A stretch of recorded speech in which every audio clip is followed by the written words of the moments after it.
10 signes silencieux d'Alzheimer que vous ne devez jamais ignorer. Perdez-vous simplement la mémoire? Ou êtes-vous en train de vous perdre vous-même? Vous est-il déjà arrivé d'oublier où vous avez mis vos clés, le nom d'un proche, ou même ce que vous alliez dire quelques secondes après avoir ouvert la bouche?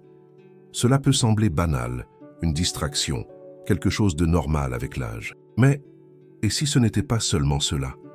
Et si ces oublis innocents étaient les premiers signes d'un mal plus grave, silencieux, dangereux, quelque chose qui n'efface pas seulement vos souvenirs, mais qui vous efface, vous? La maladie d'Alzheimer ne commence pas par une grande perte.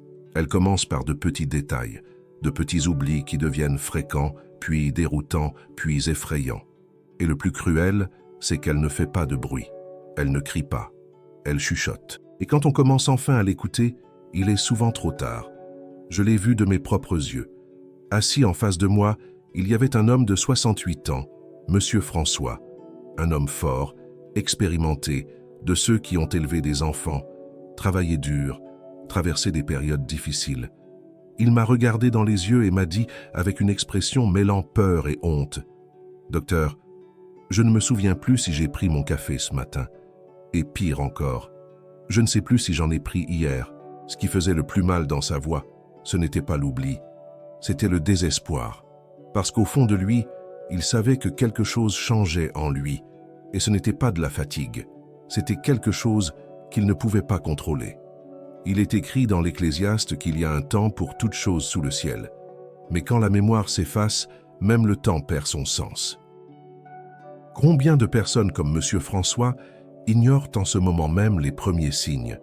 Combien de familles vont découvrir la vérité trop tard? C'est pour cela que cette vidéo existe. Pour vous montrer clairement et sans détour les 10 signes silencieux qui indiquent que la maladie d'Alzheimer est peut-être en train de s'installer dans votre esprit ou dans celui d'un être cher. Vous devez les connaître un par un. Car lorsqu'il s'agit de votre mémoire, de votre histoire, de votre identité, ignorer les signes peut tout vous coûter. L'ennemi silencieux qui efface votre histoire petit à petit. La maladie d'Alzheimer est sournoise. Elle n'arrive pas en fanfare, elle ne se manifeste pas par la douleur. Elle s'installe en silence et commence à ronger ce qu'il y a de plus précieux chez l'être humain, son histoire, ses liens affectifs, ses souvenirs. La plupart du temps, tout commence de manière subtile. Un mot qui manque, un nom qui échappe, un chemin familier qui semble soudainement étrange. Et tandis que les gens autour pensent à une simple distraction, le cerveau efface, en silence, des morceaux entiers de vie. À l'intérieur, c'est comme si des circuits s'éteignaient un à un. La science l'a déjà démontré. Les régions du cerveau responsables de la mémoire récente sont les premières touchées, mais progressivement, l'atteinte se propage. D'abord, les oublis. Puis la confusion, les sautes d'humeur, la désorientation, jusqu'à ce que la personne ne reconnaisse même plus son reflet dans le miroir. Ce qui fait le plus peur, ce n'est pas la vitesse, c'est la lenteur. Car pendant que le corps reste présent, l'esprit s'en va petit à petit, comme si chaque souvenir était une feuille emportée par le vent. Et certains continuent de dire que c'est normal, que c'est l'âge. Mais non. Le vieillissement peut ralentir certaines choses, oui. Mais perdre le lien avec ce que l'on est, avec ce qu'on aime, avec tout son passé, ce n'est pas naturel. Certains chercheurs comparent la maladie d'Alzheimer à une infiltration invisible dans un mur. À l'extérieur, tout semble intact. Mais à l'intérieur, il y a de l'humidité, de l'érosion, des fissures. Et quand la structure s'effondre, il est souvent trop tard pour reconstruire. Des études récentes montrent que les premières lésions cérébrales causées par la maladie d'Alzheimer peuvent apparaître 20 ans avant le diagnostic. 20 ans, c'est bien trop long pour être ignoré. Certains facteurs alimentent cet ennemi, l'inflammation chronique, une mauvaise alimentation, l'exposition continue aux métaux lourds, le stress mal géré. Et il y a aussi un facteur que peu prennent en compte, le manque d'attention face aux premiers signes. Ignorer ces symptômes, c'est comme laisser une bougie allumée dans une maison vide. Tôt ou tard, le feu se propage. Et quand le feu se propage, ce qui est brûlé ne se récupère souvent jamais. Voici les 10 premiers signes que vous ne devez pas ignorer. Ce sont de petits détails au départ, Des situations que l'on justifie souvent par la fatigue, la routine, l'âge, mais qui en réalité sont des appels au secours. Le premier signe, c'est lorsque la personne commence à oublier les noms des proches. Il ne s'agit pas d'oublier le nom d'un acteur ou d'un voisin lointain. Il s'agit d'oublier le prénom du petit-fils, de la sœur, du conjoint, des personnes toujours présentes. Le deuxième signe concerne le langage. La personne remplace des mots simples par d'autres, incohérents. Elle dit « casserole » au lieu de « fenêtre » ou appelle une fourchette une « clé ». Prises isolément, ces erreurs semblent anodines. Mais lorsqu'elles se répètent, elles indiquent que le cerveau a du mal à faire ces connexions. Vient ensuite la répétition. Le troisième signe, c'est lorsqu'une personne pose plusieurs fois la même question en quelques minutes. Elle entend la réponse, mais l'oublie aussitôt et la repose. Et cela devient fréquent. Le quatrième signe, c'est la désorientation dans des lieux familiers. La personne entre dans la salle de bain en pensant être dans la cuisine. Ou sort dans la rue et se perd en rentrant. Des endroits qu'elle connaît par cœur deviennent des labyrinthes. Au cinquième signe, des tâches simples deviennent difficiles. Préparer un café, prendre ses médicaments à l'heure, organiser une liste de courses. Des gestes autrefois automatiques demandent désormais un effort démesuré. Le sixième signe est émotionnel. Des changements brusques d'humeur et de personnalité. Des personnes calmes deviennent irritables. Des gens joyeux se renferment, deviennent méfiants, tristes. Le comportement change sans raison apparente. Le septième, c'est l'isolement. La personne se replie sur elle-même. Elle ne veut plus parler, évite les rencontres, perd l'intérêt pour les activités qu'elle aimait autrefois, comme si le monde devenait lointain. Le huitième, c'est la confusion temporelle. Ne plus savoir quel jour on est, croire qu'on est encore le mois dernier, ou penser qu'on vit en 1992. Le présent se mélange au passé. Le neuvième signe, c'est la difficulté à prendre des décisions simples. Choisir une tenue, traverser une rue, payer une facture, tout devient source d'angoisse, tout fait peur. Et le dixième, le plus douloureux de tous, c'est ne plus reconnaître les visages familiers. L'épouse, le fils, le frère. La personne regarde et ne sait plus qui c'est. Et même en se forçant, la mémoire ne revient pas. C'est comme si le visage était couvert d'un voile. Ces signes ne surviennent pas tous en même temps. Parfois l'un apparaît, puis un autre. Mais si vous en repérez 2, 3 ou davantage, soyez vigilants. Car ignorer, c'est comme laisser la maladie entrer par la grande porte. Et quand elle entre, elle emporte ce qu'aucune médecine au monde ne peut ramener, le souvenir de ce qui fut. Le cas de Madame Élise. Elle pensait que c'était juste la fatigue due à l'âge. Madame Élise avait 69 ans lorsqu'elle a commencé à oublier de petits détails du quotidien. Au début, c'était le nom de la rue où elle habitait depuis plus de 30 ans. Ensuite, elle a oublié le nom du médicament qu'elle prenait chaque matin. Sa fille pensait qu'il s'agissait d'étourderie, d'un effet de l'âge, jusqu'au jour où Madame Élise s'est perdue dans son propre jardin. C'était un dimanche matin. Elle était sortie arroser les plantes, et quelques minutes plus tard, on l'a retrouvée assise sur les marches à l'arrière de la maison, le regard perdu, incapable de retrouver son chemin. Elle connaissait chaque pierre de ce sol, mais à cet instant, c'était comme si elle n'y avait jamais mis les pieds. La famille s'est réunie et a décidé de consulter. Au cabinet, elle est arrivée silencieuse, le regard lointain. Pendant l'entretien, elle a confondu le prénom de son mari avec celui de son père. Elle a dit qu'elle se sentait fatiguée, que sa tête était bizarre, mais sans pouvoir expliquer pourquoi. La semaine suivante, sa fille est revenue seule. Elle pleurait. Elle a raconté que ce matin-là, Madame Élise avait étalé du beurre sur l'éponge pour faire la vaisselle, pensant que c'était une tartine.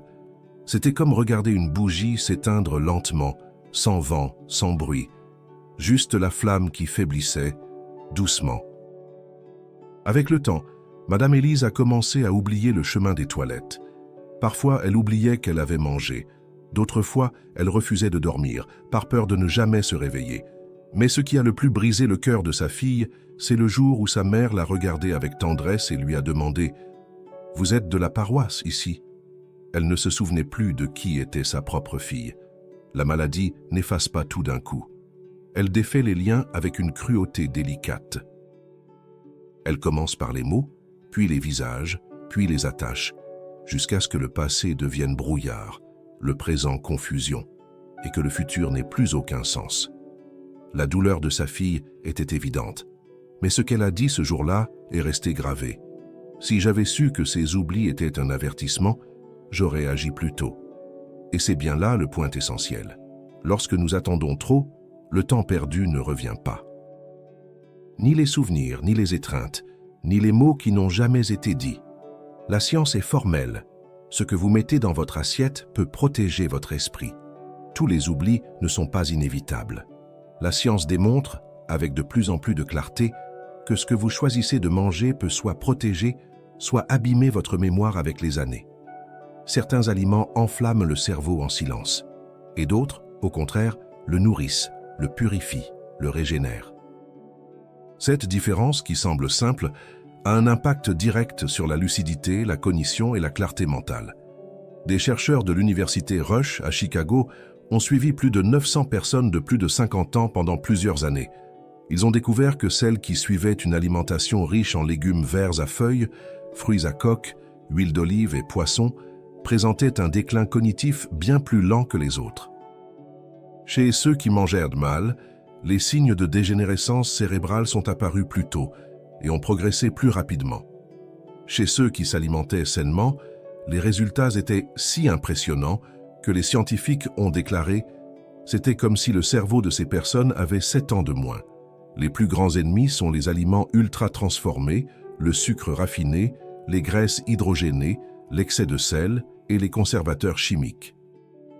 Ces éléments provoquent une inflammation de l'organisme, agressent les neurones et accélèrent la détérioration du cerveau.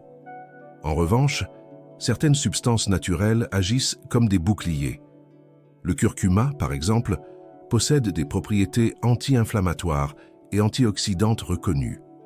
L'huile d'olive extra vierge, riche en polyphénol, aide à protéger les vaisseaux sanguins cérébraux. Les noix, les amandes et les graines oléagineuses nourrissent les membranes des neurones. Le cerveau est un organe exigeant. Il a besoin d'une énergie propre, de nutriments précis et d'une protection constante. Lorsqu'il est correctement nourri, il répond avec clarté, concentration et mémoire stable. Et le meilleur, c'est que cela est à votre portée. C'est dans votre marché, dans votre cuisine, dans vos choix. C'est pourquoi nous avons réuni sur la base de données scientifiques et de notre expérience clinique, un guide de recettes qui renforce non seulement le corps, mais aussi l'esprit. Des recettes simples, naturelles, composées d'ingrédients qui combattent l'inflammation et soutiennent la santé cérébrale. Si vous voulez prendre soin de votre mémoire, de votre lucidité et de votre autonomie, ce guide est fait pour vous. Le lien est juste ici en dessous, dans la description et également en premier commentaire épinglé. Votre esprit mérite cette attention, car protéger le cerveau, c'est protéger tout ce que vous êtes. Comme disent les anciens, celui qui ne prend pas soin de son esprit finit par ne plus retrouver le chemin de sa propre maison. Quand l'esprit commence à flancher, le monde devient lointain. Les souvenirs glissent entre les doigts, comme du sable fin. Et ce qui faisait partie du quotidien devient un défi. Une simple douche se transforme en enchaînement confus de gestes oubliés. Un déjeuner en famille devient un moment étrange, rempli de visages dont les noms se sont envolés. Ce qui fait le plus mal, ce n'est pas l'oubli lui-même. C'est le silence qu'il laisse, le silence à l'intérieur de la tête quand les mots ne viennent plus, et le silence autour de ceux qui ne savent pas comment réagir, qui s'éloignent, qui renoncent. C'est pour cela que tant de personnes s'isolent. Et c'est aussi pour cela que tant d'autres souffrent en silence, croyant devenir folles, alors qu'en réalité, elles sont simplement rattrapées par quelque chose qui aurait pu être retardé, voire évité, avec de l'attention et du soin. La sagesse populaire nous alerte depuis toujours. Les anciens disaient que l'esprit est comme un champ. Si l'on n'y sème rien de bon, les mauvaises herbes poussent. Et quand il y en a trop, même le chemin du retour se perd. Platon disait que l'esprit est comme le corps. Il a besoin d'exercice, de nutrition, de stimulation. Et plus encore, il a besoin de paix. Car le stress permanent rend les pensées malades. Les blessures rongent la lucidité. Une vie trop rapide consume l'essentiel. Combien de personnes autour de vous vivent cet effacement lent? Combien se sont éloignés sans raison apparente? Combien regardent sans vraiment voir? C'est pour cela qu'il est si important de parler, d'échanger, de partager des histoires. Quand vous prenez la parole, vous éclairez des chemins. Et lorsque quelqu'un se reconnaît dans ce que vous avez vécu, il commence à comprendre qu'il n'est pas seul. Racontez-moi dans les commentaires, avez-vous déjà vu quelqu'un vivre cela? Quelqu'un dans votre famille, dans votre entourage, a-t-il montré des signes similaires? Votre réponse peut ouvrir les yeux de ceux qui regardent en silence, à la recherche de réponses. Écrivez juste ici en dessous, « Ma santé est une priorité », car lorsque vous affirmez, vous agissez. Et lorsque vous agissez, votre esprit vous remercie. Votre cerveau appelle à l'aide, et vous pouvez répondre dès aujourd'hui. Il est facile d'ignorer ce qui semble anodin. Un oubli ici, un autre là. Un prénom qui échappe, une histoire racontée à moitié. Mais lorsque ces signes s'accumulent, ils deviennent un appel au secours. Et le pire, c'est que beaucoup de gens ne s'en rendent compte que trop tard, quand le regard de la personne aimée ne vous reconnaît plus. Le cerveau ne vous abandonne pas du jour au lendemain, il appelle à l'aide. Il chuchote à travers les détails. Il montre que quelque chose ne va pas. Et à ce moment-là, vous avez deux choix, attendre ou agir. La bonne nouvelle, c'est que vous n'êtes pas sans ressources. La nature a tracé des voies, la science a validé des outils. Il existe des aliments, des habitudes, des routines et des gestes qui, pratiqués avec régularité, renforcent les connexions neuronales, réduisent l'inflammation, préservent la mémoire et améliorent l'humeur. Ce qui manque bien souvent, c'est la bonne information, au bon moment. C'est pour cela que cette vidéo a été créée, pour vous offrir cette prise de conscience, cette direction. Et c'est aussi pourquoi notre guide de recettes pour ne pas tomber malade peut être un outil décisif pour ceux qui veulent protéger ce qu'ils ont de plus précieux, leur esprit, leur autonomie, leur histoire. Ce n'est pas un manuel technique, ce n'est pas un régime banal. C'est un recueil de recettes et de conseils éprouvés, conçus pour aider des personnes comme vous à prendre soin de leur santé grâce à ce qu'il y a de plus simple et de plus puissant. Les aliments de la terre, les combinaisons naturelles, les savoirs qui fonctionnent. Si vous sentez qu'il est temps de faire ce pas, si vous voulez anticiper et protéger non seulement votre mémoire, mais aussi votre clarté d'esprit et votre indépendance, le lien est juste ici en dessous, dans la description, et aussi dans le premier commentaire épinglé. Prenez cette décision maintenant, pas plus tard, car ce que vous faites aujourd'hui détermine ce dont vous vous souviendrez demain. Et lorsque demain arrivera, qu'il trouve un esprit vivant, clair, solide. Qu'il vous trouve entier, avec vos souvenirs préservés, votre histoire respectée et votre vie encore pleine de chapitres à écrire.